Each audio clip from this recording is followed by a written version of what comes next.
Shu o'rinda yangi taklif etilayotgan modda va ma'muriy javobgarlik to'g'risidagi kodeksning yolg'on axborot tarqatishiga oid amaldagi 202.2 moddasi o'rtasida kolliziya ham bartaraf etilganligini ta'kidlab o'tmoqchiman.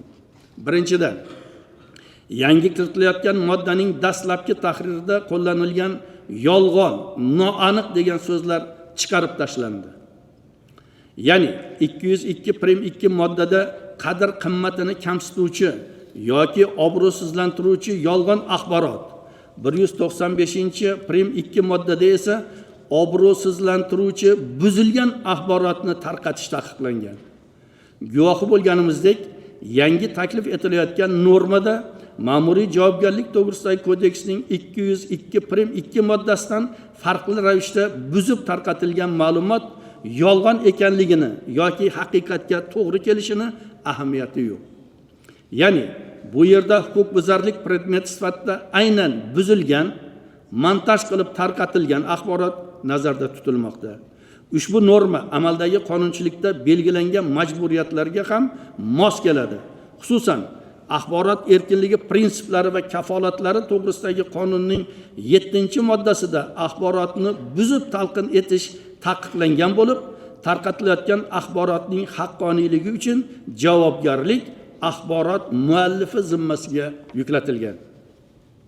Ikkinchidan, ma'muriy javobgarlik to'g'risidagi kodeksni 202.2 moddasini obyekti muayyan bir fuqaroning buzilayotgan huquqlari bo'lsa, muhokama etilayotgan yangi modda xodimni emas, e'tibor bering, avvalambor davlatning huquqni muhofaza qilish tizimini himoya qilishga qaratilgan.